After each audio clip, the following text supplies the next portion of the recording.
Hello friends, welcome back to my channel Gyanprad academy 5. तर आजच्या व्हिडिओमध्ये आपण ग्रेड क्लास 6चं SSC बोर्डचं फर्स्ट जो लेसन आहे मॅथ्सचा बेसिक कन्सेप्ट्स इन जॉमेट्री त्याबद्दल डिस्कशन करणार आहोत. So let's begin. Basic concepts in geometry यामध्ये आपण जर फर्स्ट पॉईंट बघितला तर तो दिलेला आहे पॉईंट्स. ओके, सो पॉईंट म्हणजे काय तर एक डॉट. ओके, जे आपण पेन्सिलने एका प्लेन पेपरवर ड्रॉ करतो किंवा एका प्लेन बोर्डावर आपण ड्रॉ करतो, डॉट ठेवतो, त्याला आपण पॉईंट असं म्हणतो आणि त्याला डिनोट केलं जातं कॅपिटल लेटरमध्ये, कॅपिटल अल्फाबेटमध्ये. ओके,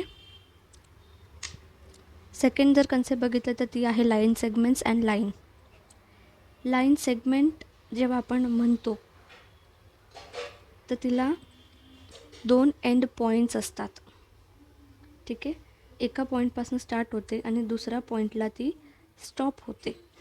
तर दोघीकडून तिला जेव्हा एंड पॉईंट्स असतात तशा लाईनला लाईन सेगमेंट असं म्हटलं जातं आणि याला आपण नाव देतो line segment AB. Symbolic representation याचं लाईन सेगमेंट AB असं करतो. आपण जर ही लाईन बघितली तर लाईन खूप साऱ्या छोट्या छोट्या स्मॉल डॉट्सनी मिळून बनलेली असते.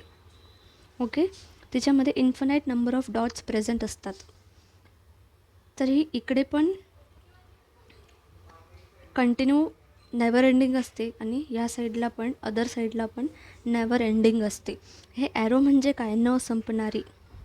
ओके, आणि जेव्हा आपली लाईन न संपणारी असते दोघी बाजूंनी, दोघी साईडनी, तशा लाईनला किंवा तशा डायग्रामला आपण लाईन असं म्हणतो. आणि या लाईनला जेव्हा आपल्याला नाव द्यायचं असेल तर त्या लाईनवरचे कुठलेही 2 डॉट्स उचलून आपण त्याला लाईन PQ असं डिनोट करतो. याचं सिम्बॉलिक रिप्रेझेंटेशन लाईन PQ असं असतं. आय होप तुम्हाला लाईन सेगमेंट आणि लाईनमध्ये कन्सेप्ट क्लिअर झाले असेल. आता लाईन सेगमेंटमध्ये 2 एंड पॉईंट्स असतात, स्टार्टिंग पॉईंट आणि एंडिंग पॉईंट. आणि लाईनमध्ये एंडिंग पॉईंट नसतात आणि स्टार्टिंग पॉईंट पण नसतो, ती नेवर एंडिंग असते.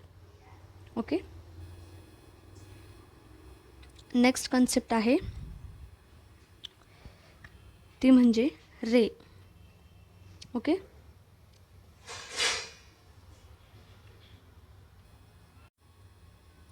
रेबद्दल जर आपण डिस्कस केलं तर रेला एक स्टार्टिंग पॉईंट असतो पण एंडिंग पॉईंट नसतो. ठीक आहे, फक्त त्याला एक स्टार्टिंग पॉईंट असतो, त्याला आपण कुठल्याही अल्फाबेटने डिनोट करतो, आणि एक एंडिंग नेवर एंडिंग पॉईंट असतो. तर त्याच्यामुळे आपण कुठलाही लाईनवरचा एक पॉईंट उचलून एखादी अल्फाबेटने डिनोट करतो. त्याचं सिम्बॉलिक रिप्रेझेंटेशन रे PS असं असतं. ओके, रेचा जो हा स्टार्टिंग पॉईंट असतो त्याला आपण ओरिजिन असं म्हणतो, आणि रीड करताना रे PS, रे PQ असं सुद्धा म्हणतो. ओके, आता समजा इथे एक लाईनबद्दल एक माहिती दिली आहे. जर लाईनला कुठलेही नाव नसेल, त्याला फक्त स्मॉल अल्फाबेटने L असं लिहिलं असेल तर त्याला आपण लाईन L असं सुद्धा डिनोट करतो. ओके, नेक्स्ट आपण जर बघितलं ते आहे कोलिनियर पॉईंट्स आणि नॉन कोलिनियर पॉईंट्स. तर कोलिनियर पॉईंट्स म्हणजेच काय, जेव्हा 3 किंवा मोर दॅन 3 किंवा 3पेक्षा जास्त डॉट्स एकाच लाईनीत असतील तर तशा पॉईंट्सला आपण कोलिनियर पॉईंट्स असं म्हणतो. ओके, ते एका स्ट्रेट लाईनमध्ये प्रेझेंट पाहिजे ते सगळे डॉट्स, तर तशा डॉट्सला, तशा पॉईंट्सला आपण कोलिनियर पॉईंट्स असे म्हणतो. ठीक आहे, तर याउलट जर डॉट्स एका लाईनमध्ये नसतील, ते लाईनीच्या आजूबाजू बाहेर कुठे असतील तर तशा पॉईंट्सला आपण नॉन कोलिनियर पॉईंट्स असं म्हणतो. ओके, तर जेव्हा आपण असं म्हणतो की आपल्याला लाईन ड्रॉ करायची आहे, तर ते जे लाईन आपण जे ड्रॉ करतो, जे डिनोट करतो, ते फक्त 2 पॉईंट्सच्या मदतीने आपण एक लाईन ड्रॉ करू शकतो, फक्त 2 पॉईंट्सच्या मदतीने. ओके, ही एक गोष्ट आहे जी इम्पॉर्टंट आहे, जी तुम्हाला लक्षात ठेवायची आहे. फक्त 2 पॉईंट्सच्या मदतीने आपण एक लाईन ड्रॉ करू शकतो. नाहीतर एका लाईनीमध्ये number of dots, points present असतात, पण आपण जेव्हा लाईन असं डिनोट करतो, रिप्रेझेंट करतो, तेव्हा फक्त 2 डॉट्स असं यूज करतो. मग ती लाईन सेगमेंट असो, मग ते रे असो, किंवा ती लाईन असो. ओके, नेक्स्ट आपण आता बघणार आहोत प्लेन्स. प्लेन्स म्हणजे काय? Flat surface. एखादा फ्लॅट सरफेसला आपण प्लेन असं म्हणतो. आणि त्या प्लेनला, आणि जेव्हा आपण प्लेनबद्दल डिस्कस करत असतो, तर त्या प्लेनला असे चारी बाजूंनी ॲरोज असतात. त्याचा अर्थ असा असतो की ते चारी बाजूंनी एक्सटेंड होत असते. म्हणजे काय? ते चारी बाजूने वाढत असतं, त्या इन्फानाईट असे वाढत असतात त्याचे साईड्स. आणि याला जर डिनोट करायचं असेल तर एका कुठलाही पॉईंटला अल्फाबेटचं नाव देऊन आपण याला रिप्रेझेंट करतो. ओके, नेक्स्ट कन्सेप्ट जी आहे ती आपण इथे डिस्कस करणार आहोत, ती आहे पॅरलल लाईन्स. लाईन हे आपल्याला कळालं आहे. मी आता एक लाईन एम ड्रॉ केली आहे, आणि त्याच्याचबरोबर जर सेम अशी दुसरी लाईन ड्रॉ केली आणि तिला मी एन असं नाव दिलं, तर ह्या दोन्ही जर लाईन तुम्ही बघितलं तर त्या सिमिलर आहेत, सोबत चालत आहेत, बरोबर. तर अशा लाईन्स ज्या सोबत चालतात, पॅरलल चालतात, त्या लाईन्सला पॅरलल लाईन्स असं म्हणतात. मग इथं आपण कसं लिहिणार? Line M is parallel to line N. Okay, for example railway tracks, जे रेल्वे ट्रॅक्स असतात ते पॅरलल असतात, बरोबर, ते पॅरलल चालत असतात. नेक्स्ट आपण कन्सेप्ट बघणार आहोत, ती आहे म्हणजे इंटरसेक्टिंग लाईन्स. आता दोन लाईन्स जेव्हा एकमेकांना क्रॉस होतात किंवा इंटरसेक्ट होतात आणि तिथे एका पॉईंटला ते भेटतात, ओके, तर तशा लाईन्सला आपण इंटरसेक्टिंग लाईन्स म्हणतात. ओके,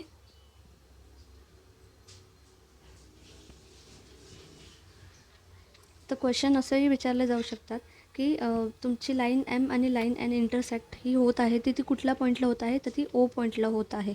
ओके, तर इथे काही क्वेश्चन्स तुम्हाला दिलेले, सॉल्व केलेले, तुम्हाला सांगायचं आहे यामध्ये इंटरसेक्टिंग लाईन्स आणि पॅरलल लाईन्स याच्याबद्दल सांगायचे. तर यात जर आपण फर्स्ट लाईन बघितली तर ती इंटरसेक्टिंग लाईन आहे, बरोबर. इंटरसेक्टिंग.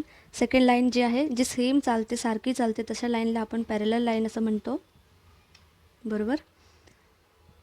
नंतर हा जो एक इमेज दिलेला आहे, या इमेजमध्ये तुम्ही जर ही जी लाईन आहे, मी तुम्हाला जसं म्हटलं की ॲरोज म्हणजे काय, की ते संपत नाही, ती लाईन चालूच आहे.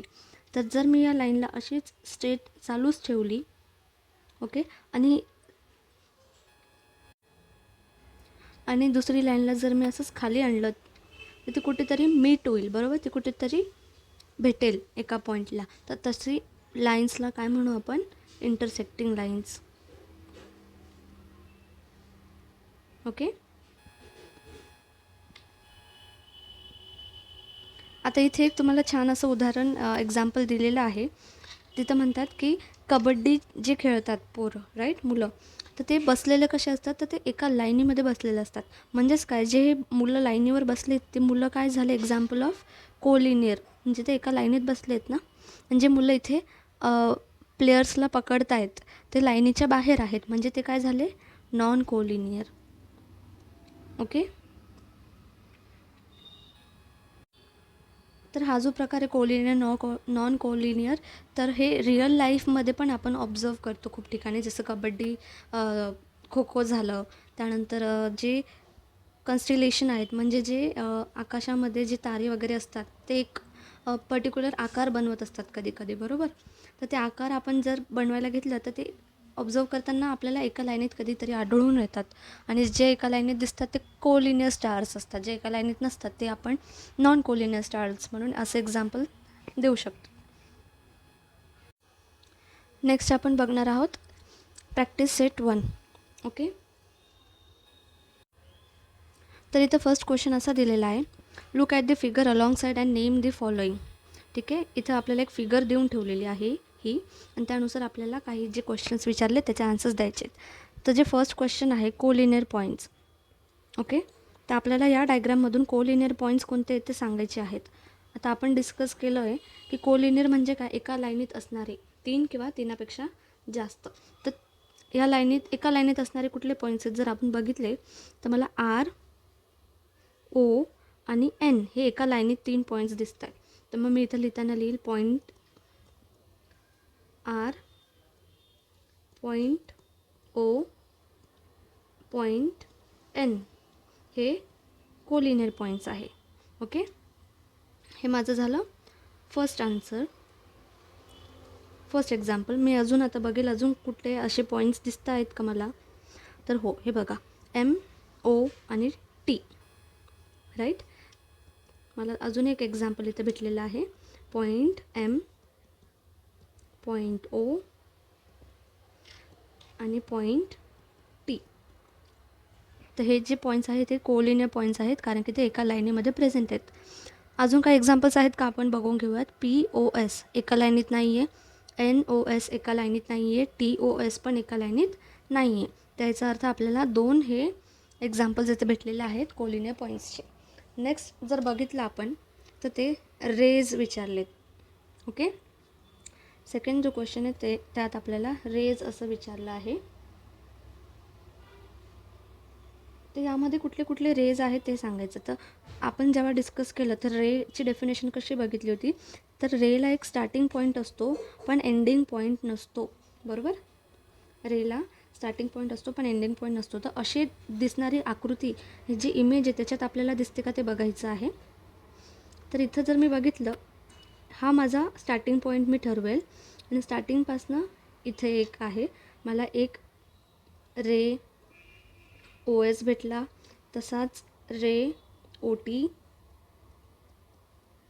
रे ओ एन, रे ओ पी, नंतर रे ओ एम आणि रे ओ आर. ठीक आहे, मला एवढे रे एका इमेजमध्ये इथे भेटलेले आहेत. नेक्स्ट आहे line segment.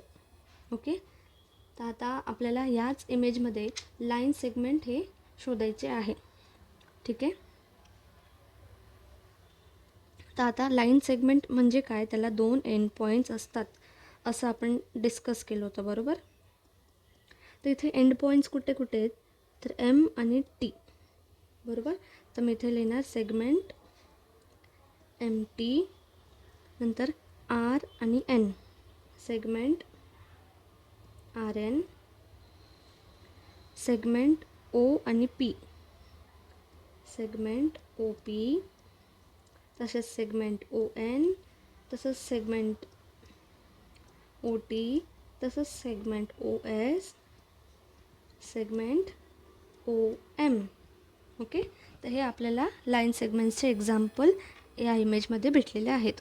Line सेगमेंट्सचे example 2 dots असे असलेले उचलायचे. ओके, नेक्स्ट आहे आपलं लाईन. नेक्स्ट आता आपल्याला लाईन शोधायची. आपण लाईनची डेफिनेशन कशी बघितली होती, नेवर एंडिंग, म्हणजे दोघंही बाजूला ॲरोज असणारे जे डायग्राम असते त्याला आपण लाईन असं म्हणतो. बरोबर, तर आता यामध्ये जर आपण लाईन शोधली तर मला फक्त ही एक लाईन दिसते आणि ही एक, म्हणजेच लाईन एम टी आणि लाईन आर एन, या दोनच इथे डायग्राममध्ये लाईन्स दिलेल्या आहेत. बरोबर, तर आता क्वेश्चन नंबर 2 आपण बघूयात. Write the different names of the line. इथे एक लाईन एल दिली आहे आणि त्यावर काही पॉईंट्स दिलेले आहेत.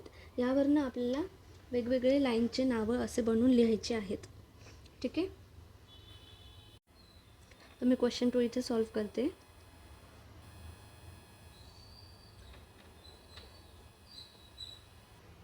आपल्याला लाईनचे नावं लिहायचं, तर सगळ्यात आधी मी लाईन एल असं नाव लिहील.